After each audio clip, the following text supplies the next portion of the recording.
The British aircraft manufacturer Saunders-Roe had incredibly strong maritime roots. That is exactly why their engineers remained so committed to the future of flying boats, even after World War II, when thousands of surplus concrete runways had already been paved worldwide. The development of new gas turbine engines promised a huge leap in power over traditional piston engines. This inspired the company to take a major gamble. They began designing a flying boat larger than anything ever built. Looking back, however, finding truly reliable and powerful engines would become one of the biggest headaches in finalizing the SR-45. Going back to 1944, the team completed the initial calculations for an enormous 6-engine flying boat. It had a gross weight of 187,000 pounds. Shortly after this, chief designers Henry Knoller and Arthur Gouge decided to completely overhaul the project. They introduced 3 major design changes. First, they committed entirely to gas turbine engines. Second, they drastically scaled up the size of the aircraft. And finally, driven by Knoller, they incorporated a pressurized fuselage. This was a major breakthrough for a flying boat at the time. By mid-1945, full-scale development of the SR-45 was well underway, even if a first flight was still years down the road. The initial concept envisioned a giant flying boat with a 220-foot wingspan, powered by 6 Armstrong Siddeley Cobra turboprops. The giant new wing featured an incredibly thick inboard section. Initially, the engineers considered burying the engines entirely inside the wing, much like the design of the colossal Bristol Brabazon airliner. However, they eventually decided to mount them further forward, just ahead of the leading edge. The aircraft fuselage was staggering in scale. Measuring an impressive 146 feet long, it featured a full double-deck layout. Henry Knoller described its cross-section as a figure 8. Today, aviation geeks know this design as the double bubble hull. For the SR-45, this huge hull was fully pressurized, capable of handling a differential pressure of 8 pounds per square inch. With these specs, the flying boat was projected to have a range of up to 3,300 nautical miles. It also had an optimum cruising altitude of 39,000 feet. As for the stabilizing floats out on the wings, the original plan was to use fixed floats similar to those already flying successfully on the SRA-1 fighter. But as the design evolved, the team decided to make them retractable. The floats would now fold up flush into the underside of the wing, keeping the aircraft aerodynamically clean. Furthermore, the plane was fitted with an automatic mooring system, making water handling much easier for the crew. It was a piece of tech that had also been proven on the SRA-1. In the spring of 1945, Saunders-Roe submitted a detailed proposal to the British Ministry of Supply to build the SR-45. George Strauss, the minister at the time, was absolutely thrilled with the project. He genuinely believed this flying giant would become the backbone of future long-haul routes for Britain's national carrier, BOAC. The airline itself definitely showed interest in the aircraft, but they decided to play it safe, holding off on placing any firm orders. Even so, in May 1946, the government took a bold step, officially ordering the production of 3 SR-45 aircraft right out of the gate. The total value of this contract amounted to a hefty 2.8 million British pounds, an absolute fortune back then. Then the typical bureaucratic runaround began. At first, the Ministry of Civil Aviation was designated as the primary customer for the project. But it did not take long for the Ministry of Supply to step in and take over, claiming they were the only ones authorized to buy new British passenger planes. Eventually, after all the infighting, officials made a sensible decision to let airlines negotiate directly with the manufacturers. This cut straight through the unnecessary red tape. For the British government, the Ministry of Supply, and George Strauss personally, it was absolutely clear.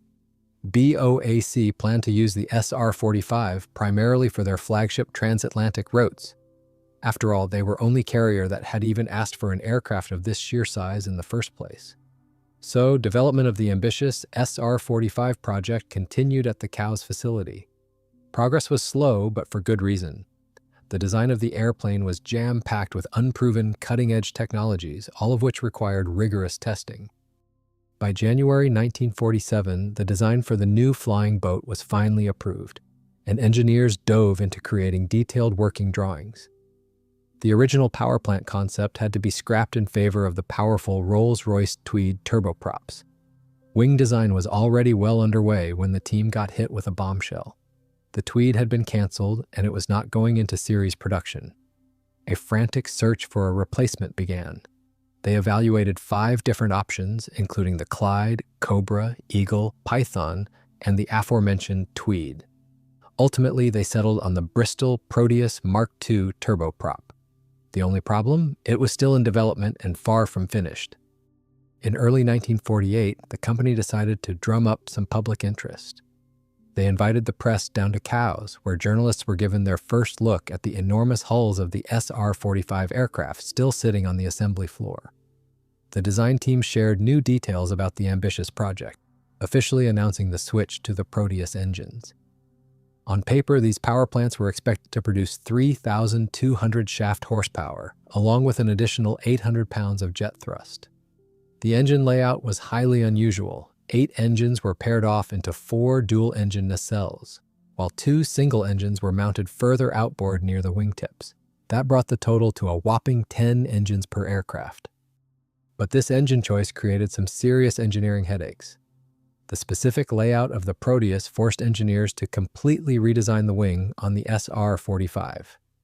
Because these engines used a reverse flow design, intake air had to be routed all the way to the rear of the unit to reach the combustion chamber. To make sure the engines could breathe, huge air intakes were required. A complex system of bulky air ducts also had to be buried right into the leading edge of the wing.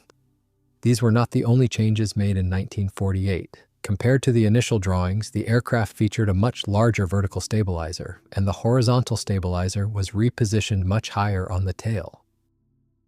The shape of the nose changed too. While it was originally perfectly rounded, the cockpit was now shifted slightly forward, giving the crew much better visibility. The outboard wing floats were also relocated. In the new design, they retracted in flight to seamlessly form the wingtips, which reduced drag and improved aerodynamics. But the real pride of the designers of the SR-45 was its cutting-edge technology. The aircraft featured a fully pressurized hull and an air conditioning system. It also used modern hydraulically powered controls. This gave the pilots full control without heavy aerodynamic feedback on the yoke. At the time, systems like these were highly exotic and largely unproven. Saunders-Roe took a gamble, but by doing so, they were able to unlock the immense potential of their giant flying boat. To ensure passengers and crew could breathe comfortably at high altitudes, a complex maze of ducting and valves was routed throughout the aircraft. Cabin pressure was provided by a large 2-stage centrifugal compressor driven by the wing-mounted engines. This was done through a special 4-speed gearbox with automatic shifting, operating much like a modern automatic transmission. But perhaps the greatest engineering marvel was the completely new powered flight control system. The engineers understood that an aircraft of this immense size simply couldn't be flown relying purely on the pilot's muscle power. Control forces would be so heavy that mechanical assistance was absolutely vital. The company already had some experience in this area, having tested a similar technology on the S-35 Shetland flying boat. But that early system was still a bit too primitive, so they teamed up with Bolt & Paul to create a newer, more advanced mechanism. Bolt & Paul handled the manufacturing of the most complex components, while Saunders-Roe oversaw the overall management and final assembly. The system worked like this. The dual flight controls in the cockpit were linked to 3 identical power control units. 2 of them were tucked away in the tail of the aircraft to drive the elevators and the rudder, while the 3rd unit was placed overhead in the wing center section to control the ailerons. Each of these power units was designed to be incredibly reliable, consisting of 2 independent Bolt & Paul hydraulic units driving a shared differential gear. The genius of this design was that if one of the hydraulic units failed in flight, the system would simply keep working. The control surface reaction to yoke inputs would just be a little slower. The heart of these units was a set of 7.5 horsepower DC electric motors powered by the aircraft's standard 120-volt electrical system. These drove hydraulic pumps through specialized reduction gearboxes. But here's the truly interesting part. While the electric motors ran continuously throughout the entire flight, the pumps themselves remained completely unloaded. The hydraulics only engaged and started pumping fluid the exact moment the pilot moved the yoke to maneuver. This saved a huge amount of wear and tear on this complex system. As soon as the pilot made a control input, the pump control system activated instantly, driving the hydraulic motor at a speed perfectly proportional to the movement of the yoke. From there, the mechanical output was routed through a complex network of torque tubes, bevel gearboxes, and universal joints, which smoothly drove the flight control surfaces. This entire setup operated incredibly smoothly thanks to a multitude of self-aligning bearings. The control surfaces themselves weren't single solid pieces. They were split into several separate segments. For example, the rudder was split into 3 sections, the elevators had 2 each, and the ailerons were divided into as many as 4 sections per side. Each of these segments was driven by its own jack-screw mechanism connected to the main drive. This engineering approach provided an incredibly robust layer of redundancy. If the main drive ever failed, this design became a real lifesaver, allowing the unpowered surfaces to trail in the relative wind so the pilot could maintain control of the aircraft. To ensure complete reliability, this innovative system was first thoroughly tested on a ground rig in 1949. Later, it was installed on a short Sunderland Mark V flying boat specially modified for the job over at the base in Cowes. This testbed aircraft was also fitted with a slightly larger vertical stabilizer than the standard models. Renowned test pilot Jeffrey Tyson flew this aircraft for 2 years, reporting that the new flight control system worked absolutely flawlessly. But the engineers at Saunders-Roe didn't stop there. They kept looking for ways to refine the technology for their upcoming giant, the SR-45. Another interesting new feature was introduced in the cockpit. This was an artificial feel system powered by hydraulics. At the same time, designers were developing a mechanism that would scale control forces based on dynamic pressure. To save weight, they planned to downsize the power control units by taking advantage of aerodynamic balancing and locate these units right next to their respective control surfaces. Add to that, the engineers were already seriously looking into the cutting-edge concept of fly-by-wire, which meant controlling the aircraft using electrical signals and actuators. For the late 1940s and early 1950s, all these ideas were a giant leap into the future. Back in January 1948, the aircraft's designers optimistically scheduled its maiden flight for the end of 1949. Right around that same time, the ambitious SR-45 project finally received its official name, the Princess. Work was in full swing, and in March 1949, Saunders-Roe released an official progress report proudly stating that construction was right on schedule. They promised to have the aircraft completely finished by the end of 1950. Reality, however, had other plans. By October of that same year, due to major delays with engine deliveries, the maiden flight had to be pushed back to the summer of 1951. In February 1951, the first assembled Proteus engines were finally mounted on the airframe. It seemed like the finish line was in sight. However, the start of the flight test program had to be delayed once again, pushed indefinitely to sometime in 1952. Building such an enormous flying boat had a colossal impact on the infrastructure in the town of Cowes. Production facilities expanded rapidly.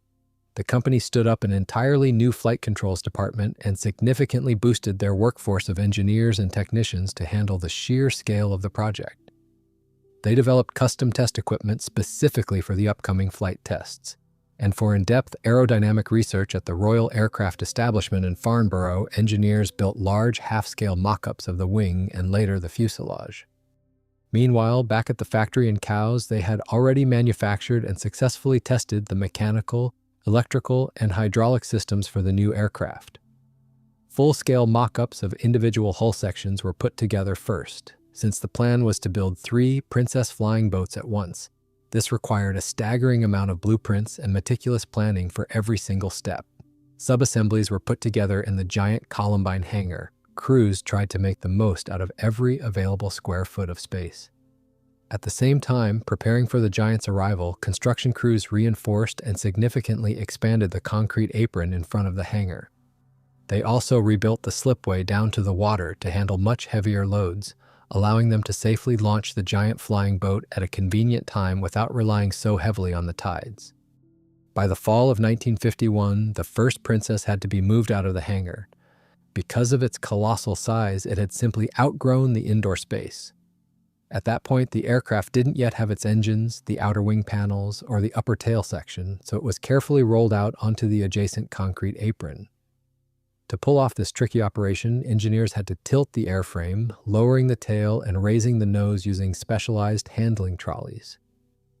Even though the coupled Proteus engines and the two single outboard engines had already arrived at the factory, the crew decided to wait. They held off on installing them while the Giant was still in the hangar. Plus, it was physically impossible to mount the outboard engines anyway because the outer wing panels weren't attached yet. Interestingly, before they finally hung those heavy power plants, they pumped roughly 3,000 imperial gallons of water into special ballast tanks just to keep the whole airframe properly balanced.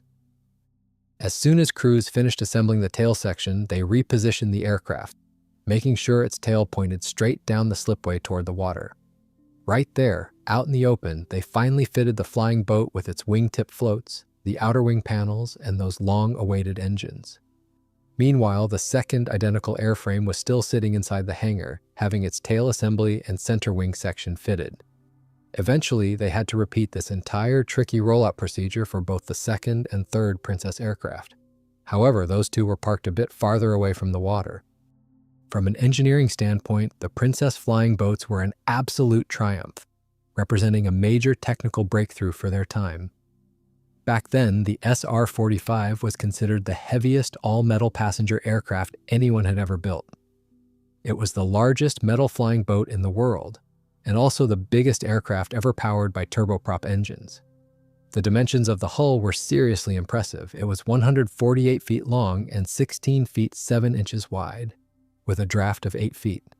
In cross-section, the fuselage featured a classic double bubble design. This clever layout made the structure incredibly strong, which was absolutely vital for maintaining cabin pressurization at high altitudes. The intersection where those two bubbles met acted as a natural structural divider, separating the upper and lower decks.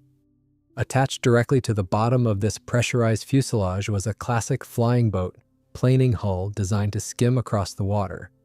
This lower section wasn't pressurized, but it was packed with plenty of watertight compartments, ensuring the aircraft would stay afloat even if it sustained serious hull damage. To keep the huge wings well clear of the water, the top section of the hull was intentionally built flat. The wings were bolted down securely, allowing them to handle the colossal aerodynamic loads during flight. Inside the aircraft, heavy-duty structural frames evenly distributed the stress from pressurization across all the decks and bulkheads. Down on the very bottom of the hull, the engineers added a tiny but incredibly important step. It measured just 5/16 of an inch. That barely noticeable feature on the planing surface helped the giant flying boat break free from the water's suction during takeoff. The flight deck was located at the very front of the upper deck. Up front, you had the captain and the first officer. Right behind them on the right side were fully equipped stations for 2 flight engineers. The navigator and radio operator took their seats over on the left. In the back of that same compartment, the crew had their own rest area and a small galley. Down on the level below, tucked away in a special unpressurized compartment, was the mooring gear. This could be operated manually, however, the engineers also included an automated system to make things easier. The lower deck also housed 2 cargo holds, which could carry a combined total of up to 18,000 pounds of freight. The designers looked at countless different ways to configure the passenger layout. The optimal arrangement was developed in collaboration with the British airline BOAC. Their management played it pretty safe, though, not wanting their help with the interior design to look like an ironclad commitment to actually buy the Princess. Even so, the airline's experts still helped them put together the ideal configuration designed to comfortably seat 105 passengers. The space was split up into a tourist class and a luxurious first-class section. Travelers would have enjoyed a full cocktail bar, spacious restrooms, powder rooms for the ladies, and comfortable sleeping berths. The aircraft's 2 decks were going to be connected by an elegant spiral staircase, and they even designed a dedicated galley right next to a large dining room to serve the passengers. The windows were built incredibly strong to prevent structural failures or explosive depressurization at high altitudes, but were still designed large enough to give passengers a great view. But, as is so often the case in aviation history, reality turned out a bit differently. None of these luxurious passenger cabins were ever actually built. and no Princess flying boat ever received its full interior fittings. Moving on to the wings, they featured a sturdy two-spar design built in 5 separate sections and boasted a high aspect ratio. The engineers at Saunders-Roe went with a special Goldstein airfoil, which did a fantastic job of reducing drag during cruise. Out toward the wingtips, this shape smoothly transitioned into a modified NACA 4415 airfoil. This transition included 2 degrees of washout, which really helped improve handling and prevent tip stalls. Visually, you can break the wing down into a few different sections. The center section was bolted firmly to the fuselage and stretched out to the inboard engines. Then you had 2 mid-wing sections spanning out to the outboard engines. Beyond those were the outer wing panels with the stabilizing floats mounted right out on the tips. In the center and mid-wing sections, the main spars ran perfectly parallel to each other, spaced 12 feet apart. However, moving further outboard to where the floats attached, the structure tapered, narrowing the gap between the spars to 5 feet and 4 inches. The center section of the wing maintained a constant chord along its entire length. The mid-wing sections featured a slight taper, giving the leading edge a bit of sweep. The overall wingspan was enormous, spanning exactly 209 feet and 6 inches. When the wingtip floats were retracted for flight, that span extended out to 219 feet and 6 inches. Inside the mid-wing sections, the designers housed 4 huge fuel tanks. Together, they held a staggering 14,000 imperial gallons of aviation fuel. The leading edge of the wing was an incredibly complex piece of engineering, needing to accommodate all the air intakes and fairings for the enormous engines. The flight control system was just as advanced. The flaps were split into 3 separate sections on each side, and all 8 aileron sections were fitted with servo tabs, making flying this giant aircraft manageable. To prevent wing icing at high altitudes, the engineers designed a clever bleed air system routing hot air from the engines directly through the wing structure. That same heat was also used to keep the passenger cabins comfortable. As for the outboard floats, they featured a flat upper surface, allowing them to retract completely flush with the wing, operated by a highly reliable Dowty hydraulic system. The aircraft's tail assembly featured a conventional design for the era. At the base of the vertical stabilizer sat a dedicated air intake feeding the anti-icing system, which ran off a pair of kerosene heaters. They efficiently ducted hot air across all the tail's leading edges, preventing any ice accumulation.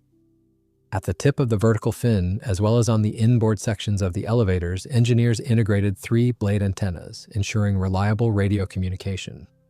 To ease the control loads on the pilots, the rudder was split into 3 separate sections, each featuring its own servo tab. Similarly, the elevators were divided into 2 sections, equipped with trim tabs for fine-tuning the flight profile. The horizontal stabilizer itself had 12 degrees of dihedral, giving it a distinctive V-shape. The beating heart of this giant flying boat was its power plant configuration. It was powered by 10 Bristol Proteus Mark II turboprop engines arranged in a highly unusual layout. 8 of the engines were grouped together into 4 coupled units, with the remaining 2 mounted as single outboard engines near the wingtips. Specifically for this project, de Havilland developed giant 4-blade propellers with a diameter of 16 feet, 6 inches, constructed from a heavy-duty duralumin alloy. The single outboard engines drove conventional propellers, while the coupled units drove contra-rotating props. To prevent dangerous ice buildup at altitude, every single propeller blade was equipped with an electric heating system. Because it was a flying boat, water handling was a crucial design factor. To assist with maneuverability while taxiing, the outer coupled engines could adjust their propeller pitch across a 12-degree range. Interestingly, before the single propeller setup was ever installed on the Princess flying boat, it went through rigorous flight testing using an Airspeed Ambassador airliner as a flying testbed.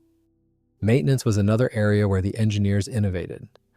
The lower engine cowlings were actually hinged, so during maintenance they would fold down and double as work platforms for the mechanics. What's more, a specialized folding hoist system was stowed right inside the upper wing surface. This meant crews could swap out those heavy engines right in the field without relying on external cranes. The outboard single engines were direct drive, sending power straight to the props. However, the coupled inboard setups were a bit more complex, running their power through a specialized gearbox that combined the output of the 2 engines. But the system had a brilliant failsafe. If one engine in the pair suddenly failed, it would decouple and the other engine would keep driving the propellers without skipping a beat. The exhaust was routed back toward the trailing edge of the wing, with the flaps contoured to fit perfectly around the tailpipes. The 10 intake setup might have looked straightforward from the outside, but it actually hid a highly complex internal layout split into several distinct ducts. The 3 largest ducts fed air directly into the engines. In the event of a fire, they could be instantly sealed off by internal shutters. The middle ducts routed cooling air straight to the heat exchangers and generators. Meanwhile, the V-shaped intakes were specifically designed to cool the engines themselves, as well as the oil inside those huge gearboxes. To keep the passengers and crew comfortable, a highly advanced air conditioning system ran throughout the huge hull. Hot air for cabin heating was bled off the exhaust shrouds, while cold air was scooped directly from the slipstream entering the main intakes. Cabin pressurization was handled by a dedicated normal air system, with humidity and temperature managed by automated Teddington controls. Once conditioned, the air traveled through the center section of the wing into a mixing chamber, where it was evenly distributed across the decks just above floor level. When it came to the electrical system, the aircraft had a huge power reserve. The main system consisted of 4 separate 39 kilowatt, 120 volt generators. The secondary system used a pair of 6 kilowatt, 24 volt generators. The primary generators were driven by the gearboxes on the coupled engines, while the smaller ones were powered by the outboard single engines. All this power flowed to the main distribution panels, continuously feeding the numerous instruments and systems of the giant aircraft. On paper, it was a brilliantly thought-out design. In practice, however, they ran into a major problem. A completely new engine, the Proteus Mark III, was being developed specifically for the Princess. It was supposed to be much lighter, easier to build, and significantly more powerful. But by 1952, they just could not get the bugs worked out. Because of this, when the flying boat finally took to the sky, it had to be fitted with older engines, leaving the huge aircraft severely underpowered. Aside from the technical issues, the project became a huge financial black hole. By March 1951, the initial contract cost had skyrocketed from 2.8 million British pounds to a staggering 10.8 million. Engine development costs alone jumped from an optimistic £407,000 in 1946 to nearly $5 million. When Bristol was asked to explain these spiraling costs, it turned out that development for their Proteus engines was also being funded under another project, the Bristol Brabazon. Even so, company management could never give a straight answer as to why the engine was draining so much of the budget. The Ministry of Supply officially registered 3 of these giant Princess flying boats. By August 1952, the first of these giants was fully assembled and ready for flight testing. On August 20th, the crew got the green light. However, the flight had to be scrubbed due to strong northeasterly winds. 2 days later, shortly after midnight, the huge aircraft finally rolled down the Columbine hangar slipway into the water, where it was carefully moored in the River Medina estuary.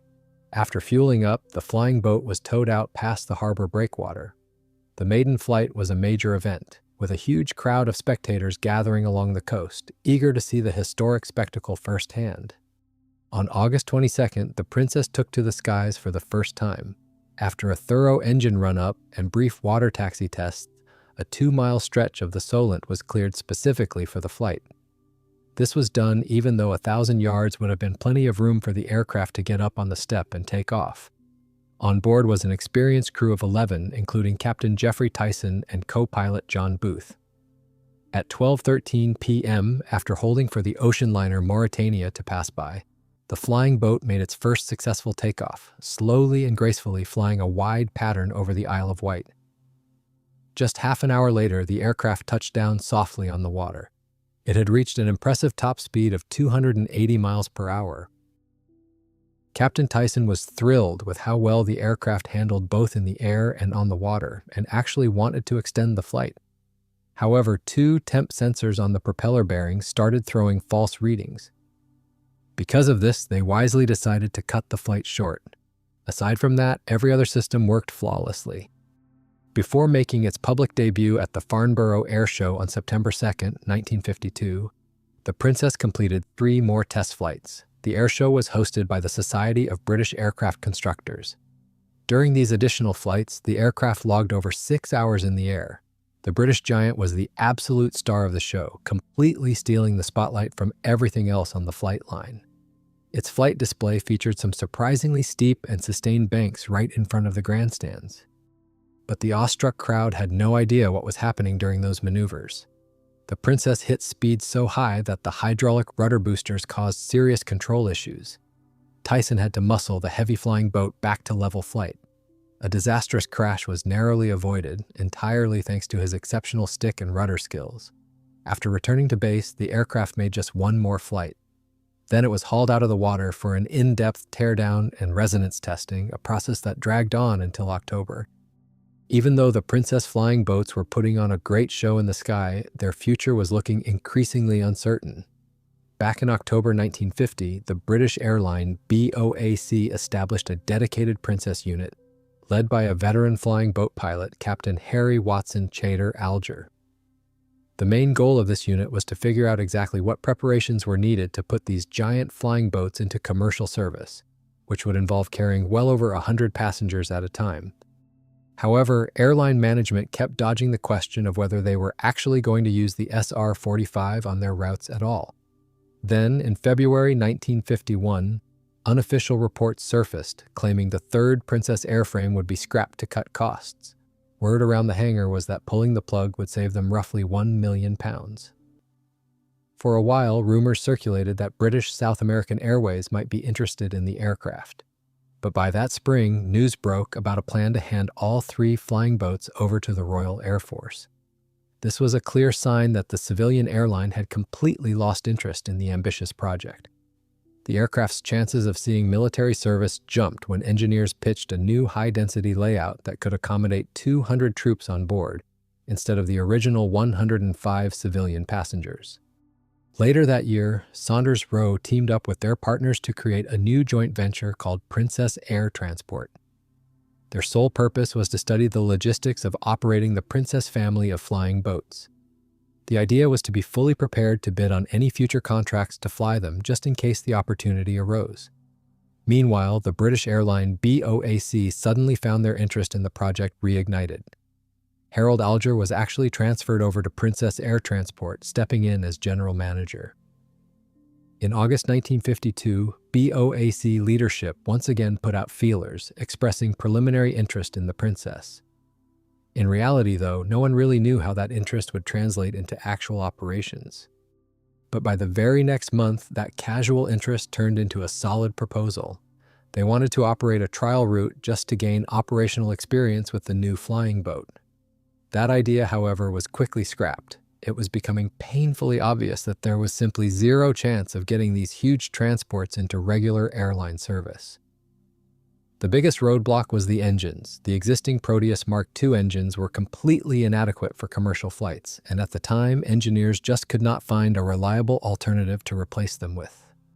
A little later in 1952, the airline's chairman, Sir Miles Thomas, made quite a bold statement. In his view, the Princess was already technically obsolete. This was pretty surprising. Right after watching the aircraft's first flight, he had assured everyone that the company was highly interested. At the same time, he pointed to a brand new turboprop engine in development.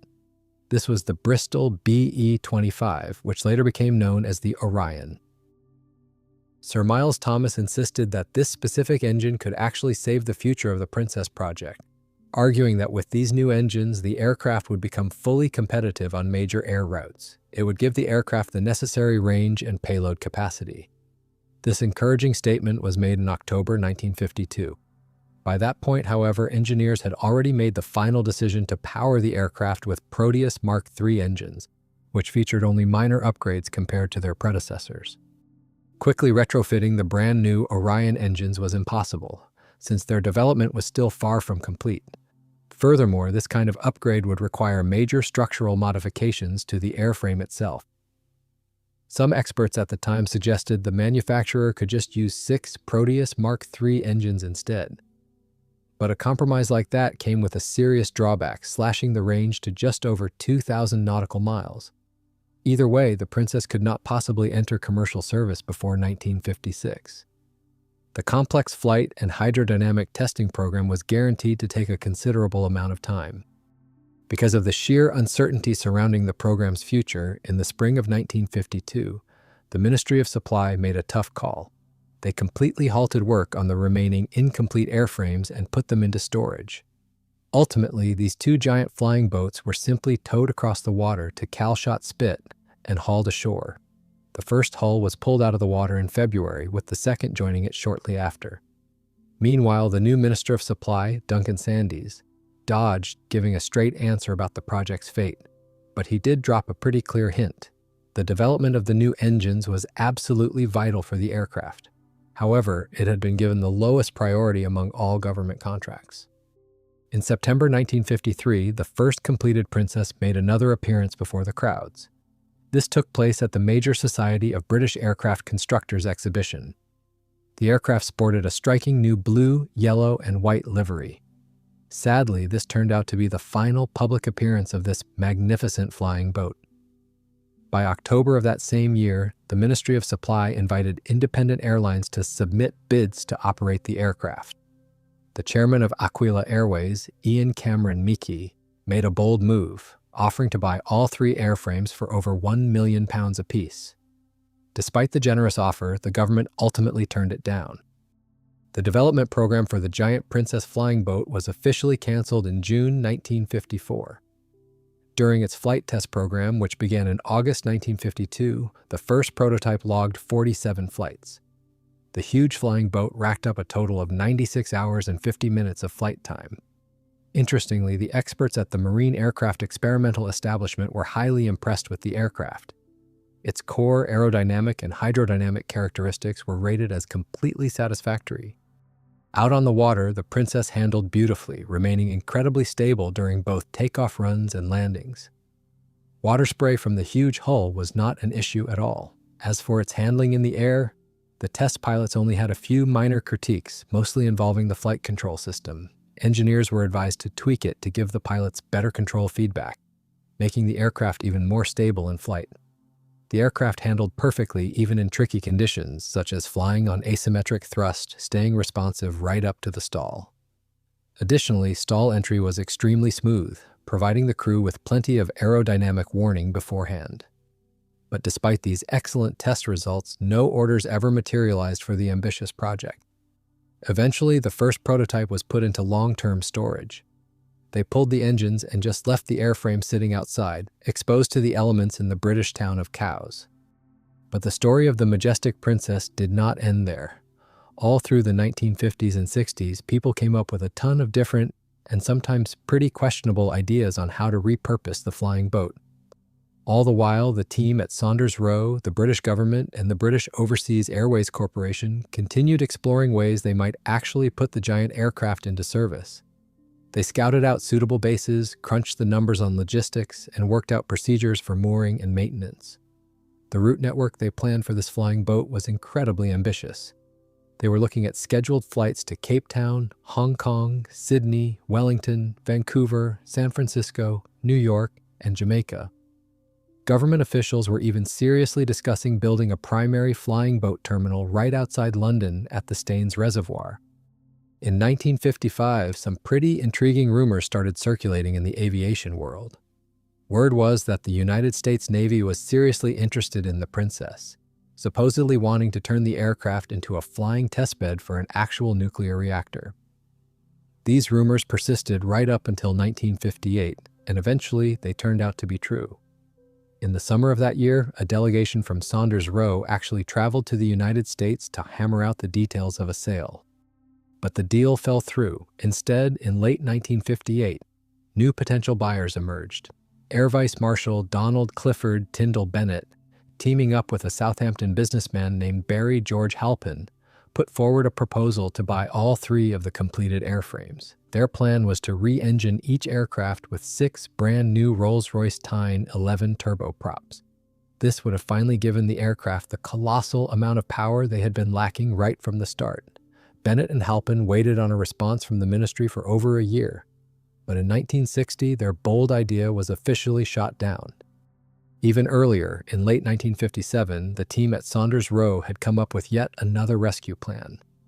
To make the project more appealing to the market, engineers proposed a complete redesign, wanting to turn the SR-45 into a conventional land plane with standard wheeled landing gear. The company management was also leaning toward using those powerful Tyne turboprops. They were really hoping a land-based version would catch the eye of the military and evolve into a strategic military transport. Unfortunately, this concept never made it off the drawing board. With zero genuine interest coming in from buyers, the ambitious project was shut down for good, closing the book on the era of giant flying boats. In November 1960, a new aviation company entered the picture. This was British Princess Flying Boats Limited, founded by Brendan George Halpin. Even though his past dealings with military leadership had been pretty frustrating, Halpin was still a huge believer in the potential of the giant Princess flying boats. His newly formed company had an ambitious plan to buy all 3 existing airframes. But this hinged on one crucial condition. The government had to guarantee them route rights on at least one high-traffic route. Halpin was especially interested in connecting Southampton with major American cities like Baltimore, Chicago, and Detroit. His idea was to re-engine these giants with the new Tynes, with the first passenger flights planned to launch by late 1962. But the miracle never came. The route rights were never granted, and the project quietly faded away. Time passed, and around May 1962, the Ministry of Aviation suddenly announced a sale. One of the Princess flying boats had finally been sold to the Florida-based Winder Corporation. The exact amount of the deal was not disclosed at the time, with officials only mentioning it was a 5-figure sum. In reality, though, this big announcement was completely premature, and the deal ultimately fell apart. The very next year, in 1963, the Ministry of Defense started looking for new buyers, inviting anyone interested to submit their bids by December 12th. The main problem was that they only made the announcement in November, leaving potential buyers with practically no time to run the numbers and evaluate the airframes. Despite this, an American company called Aerospace Lines was highly interested. They even ran a special study for NASA. The goal was to figure out if these giant Princess flying boats could be used to transport massive components for the Saturn V rocket. That same study also looked into building a brand new airframe based on the flying boat design, but with an updated center wing section. In January 1964, the Ministry of Defense made another official statement, announcing they had finally found a buyer who purchased all 3 existing Princess airframes at once. The investor turned out to be Ian Mekier, a businessman who had tried to buy these exact same aircraft for a different airline just a few years earlier. This time, however, the financial terms were much better since the market value for these unique aircraft had plummeted. Mekier paid just 30,000 British pounds for all 3. His main plan was to tear the aircraft down and use them as parts donors, supplying Aerospace Lines with the crucial components they needed to build transport aircraft for the Saturn V program. In July 1965, 2 of the flying boats were pulled from long-term storage, partially dismantled to get them ready to be shipped across the Atlantic to the United States. But by September, all this work suddenly came to a halt for unknown reasons. Surprisingly, the cocooning process actually worked. Over the long years in storage, metal corrosion was kept to an absolute minimum, and the Princess flying boats were still in remarkably good structural condition. However, after the summer of 1964, the government decided not to renew their contract with Westland, the company that had been regularly inspecting and maintaining the protective cocooning of the aircraft. As a result, by the time Ian Mekier arrived to personally inspect the 2nd and 3rd airframes, their condition was already deteriorating rapidly. These majestic aircraft had never even left their base at Calshot, sitting there for over 12 years. They made their final journey in late 1965, when they were simply towed away to a scrapyard in Southampton. In May 1966, the last surviving aircraft was towed across the River Medina to a shipyard owned by John Samuel White. They brought it out of mothballs and prepped it for the long-awaited handover to Aerospace Lines. But that deal completely fell through as well, once again because the condition of the airframe was degrading with every passing month. Finally, on April 12, 1967, the only Princess that had ever actually taken to the skies was towed off to be scrapped. They cut off its huge wings and tail section, but the huge fuselage itself found a pretty unusual new purpose. The scrapyard crew turned the upper deck into a makeshift office, and the lower deck into a spacious workshop. But time marched on, and the scrapyard kept expanding. Eventually, the spot where the Princess fuselage sat was simply buried under fill dirt, and the structure itself was completely destroyed. Only one tiny reminder of these legendary giants remains today. 6 original portholes were saved and later carefully installed on a private yacht in the town of Cowes.